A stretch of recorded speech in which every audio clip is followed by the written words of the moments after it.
Hello and welcome. My name is Wayne Morgan. I'm co-founder and CEO of the Austin Institute of Real Estate. I'm happy to be here with my dear friend and one of our huge success stories, Phil Trietsch. So Phil, welcome and thanks for coming by today. Thanks for having me. What I want to do is just give people some sense about what you went through as you transitioned from somebody who had a great job and had a really good income and fairly happy with your life, but you just wanted to make more money and get into the world of investing.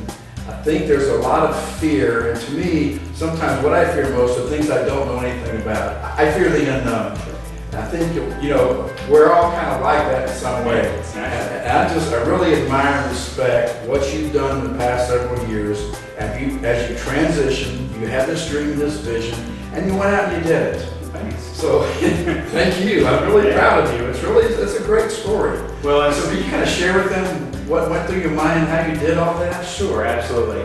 I was in the bar and restaurant business for several years, and I've had my real estate license for 2.5 decades, I guess. I originally took my licensing classes through this school back in the late 80s, early 90s. Really? Yeah. So I've been coming back for a long time.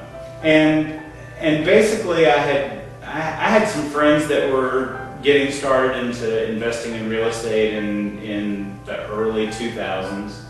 And so I was kind of hearing what they were talking about and was interested in maybe transitioning from just being an agent and having another job as well into building something that someday would allow me to not have to get up every morning and feel like I've got to run out and slay the dragon and drag it back to the cave so I can eat for the next couple of weeks or whatever. So that's kind of how I first started getting interested in investing in real estate, and then I took your investing course in either towards the end of 2000 or maybe in 2001, and that really kind of was an eye-opener for me, because at that point I guess I was a little bit scared, to be frank with you, to make that leap into buying an investment property.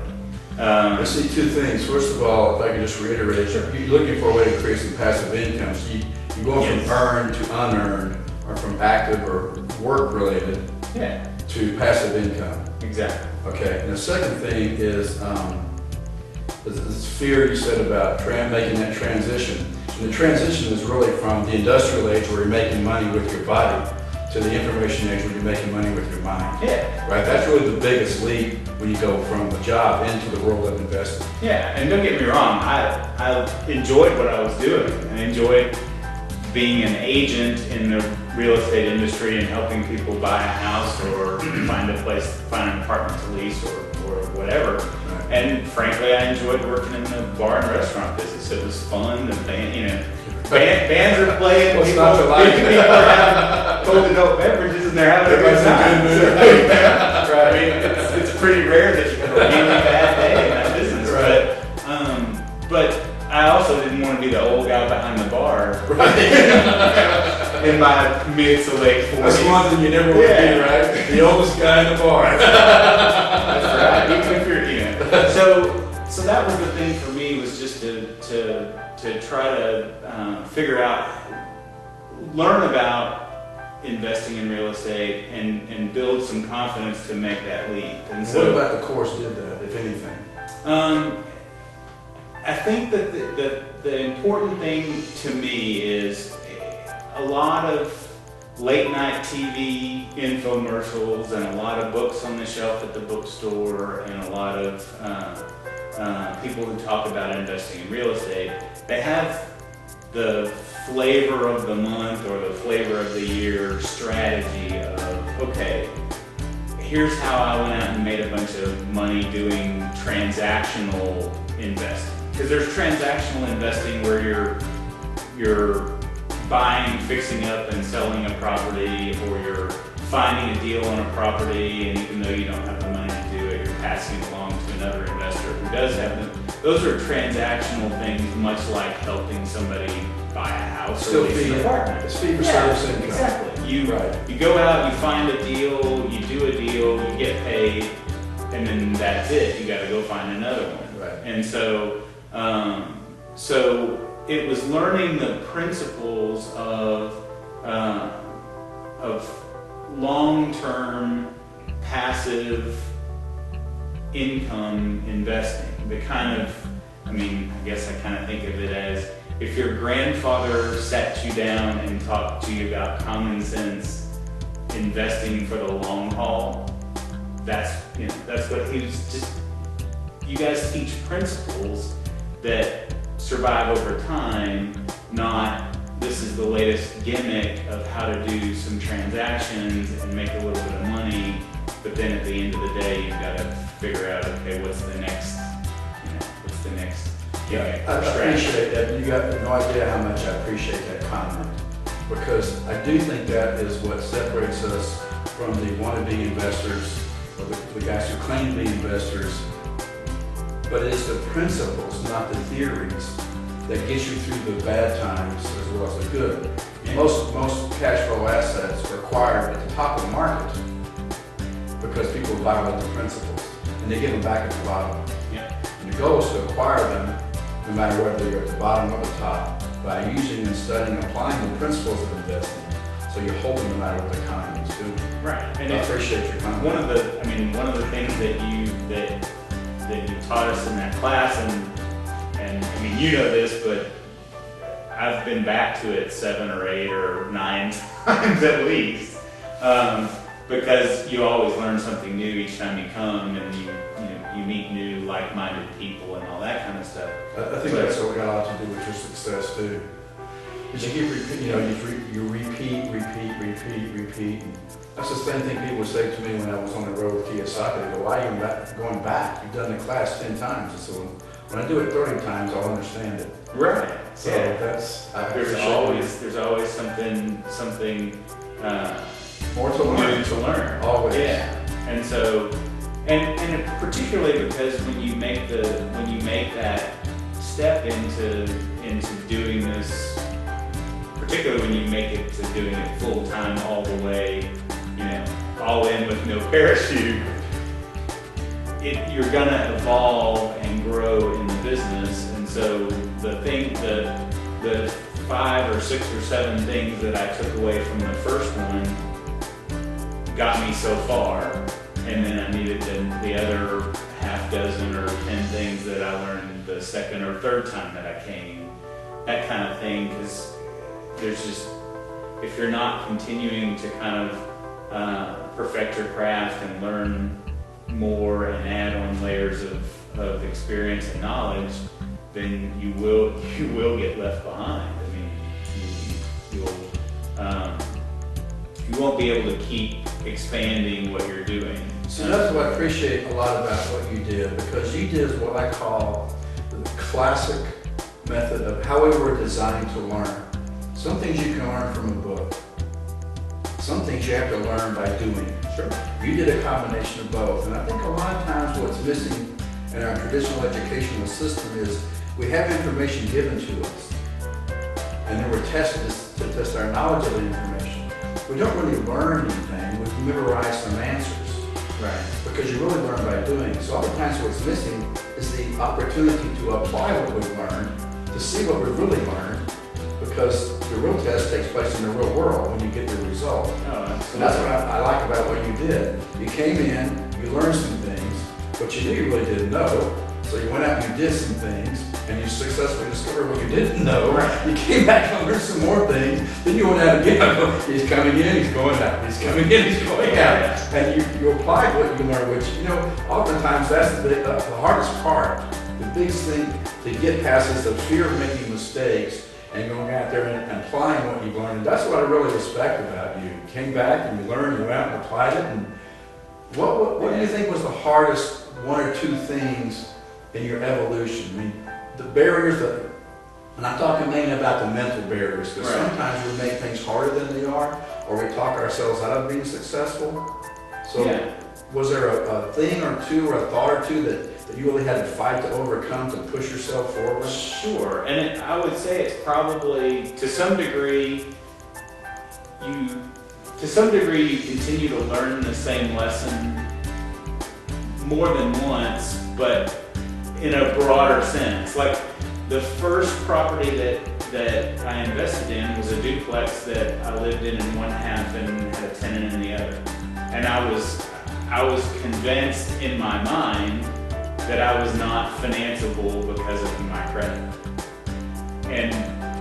And what happened was I had the opportunity to meet a mortgage broker, and once I was in the mindset of wanting to do it, then I asked the question, hey, could I do this? You know, I think my credit score is probably about this, and my income's around this, and if I wanted to try this, am I financeable? And he was like, oh yeah, sure. You know, in my head I wasn't, because I thought my credit was not good enough. I thought my income wasn't high enough, that kind of thing. Same thing when I went from doing single family homes and duplexes and things like that, when I was ready to kind of step it up and do a multifamily project.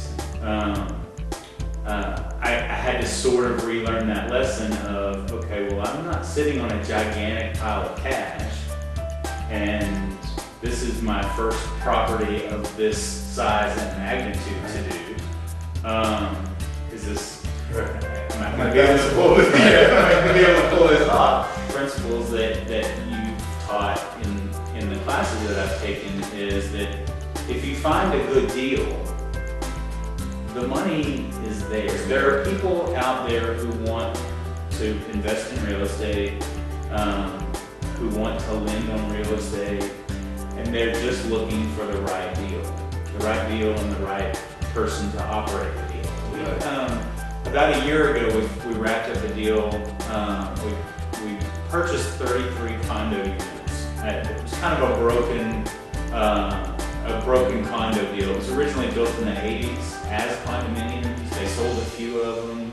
The savings and loan crisis hit, and the rest of them just sort of got turned into, functionally, they were run as an apartment complex because they were just rental properties that were managed by one entity, but legally they were still described as condominium units. And so it came on the market, and I was familiar with the property in terms of the location and having shown units to lease there before. And so I liked the deal, I liked the location, I liked the fact that they were duplex style units with backyards and single level, and there were physical aspects about the deal that I liked. But they wanted way too much money. Like, they wanted the in-game money, the final product money. The after repaired value. The retail price. Yeah, absolutely. But it was not, it was in wholesale condition, and they wanted retail price. And you ultimately paid the wholesale price. Yeah. Less than. Took You got below wholesale on that thing, right? It took a year to do it. Over a year to negotiate it. And from the retail price that they were wanting to the price you ended up at sales, what percentage was the difference? You got 40 off, 50 off? We ended up getting it about 45% below what they first were asking for it. After a year and a half of negotiation. Yeah. Good.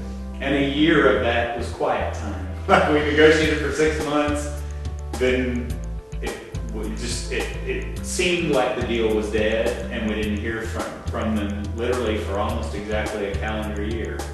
And then when they got to the point where this was the sort of the worst problem they were having to deal with, and they were ready to do something about it, they reached out and said, hey, remember us? And I was like, yeah, And so I think, excuse me, just say one thing if you don't mind.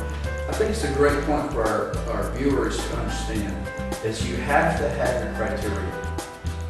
Because if you don't have a criteria, then every deal is good.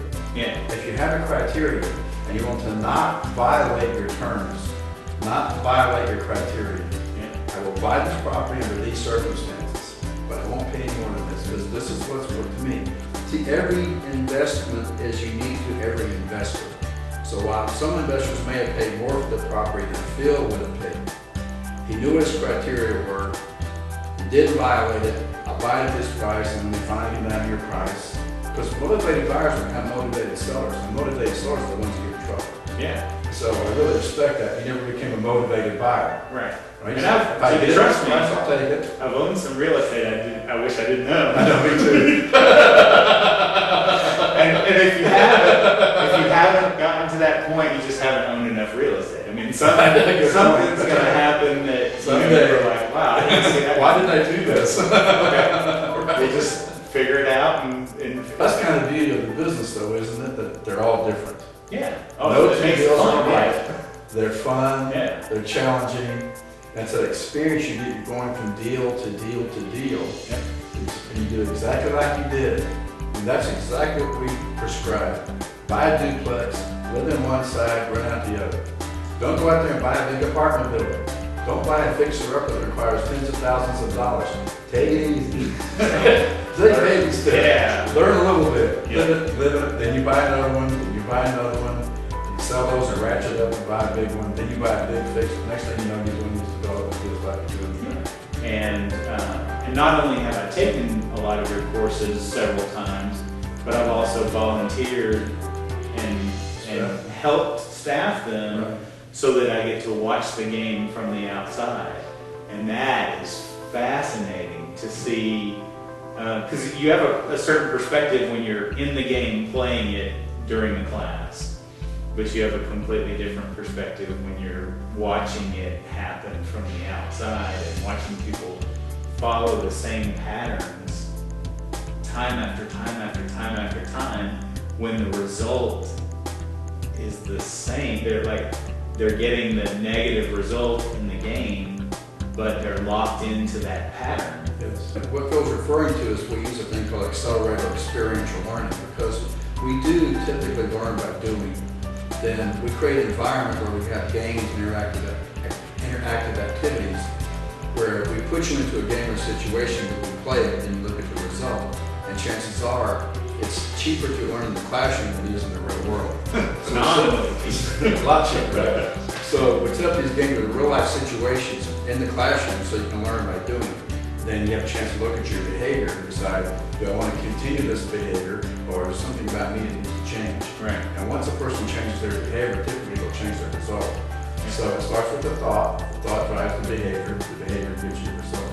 So once you change your thinking, you start thinking in a different way, you behave in a different way, and you get the result that you're after. So yeah, I appreciate that. You know, learning sometimes can be painful and dull and dry and boring, especially when you're talking about a subject like real estate or real estate investing. But when you can make it fun and exciting, you can have fun and learn. Yeah. And that's a joy, but most, when you look at children when they learn, they're laughing and having a great time and having fun as they're learning. So And interacting with other people, not just sitting there taking notes and staring off into space. I mean, you're doing something with the people that you're sitting around, or you're breaking into small groups, or you're doing something as a whole classroom that involves action and interaction that is so much more rewarding than just sitting and listening to a lecture. yeah, listening isn't learning, Right. teaching, talking isn't teaching, and good grades are no indication of a person's intelligence or ability, and you've proven that. Yeah. Well, I really want to thank you for coming in today. Again, I'm really proud of your results, and I'm really happy for you and the success you've achieved, and really your commitment to going and being and doing what you really want to go be and do and have. It's phenomenal to see. Well, and it's helped to have a good support system, not only in my personal life, but in my professional life, and I certainly count you guys as a big part of that, and so I appreciate you as well for all you've taught me. Appreciate you coming in today. Okay. Thanks a lot. That's it, our conversation with Phil Trietsch. When you get in that, if you have the opportunity, please go to our website at austininstitute.com. Look at one of our classes coming up on the schedule. We hope to see you in class. Good luck in your business. Thank you for taking the time to watch the conversation.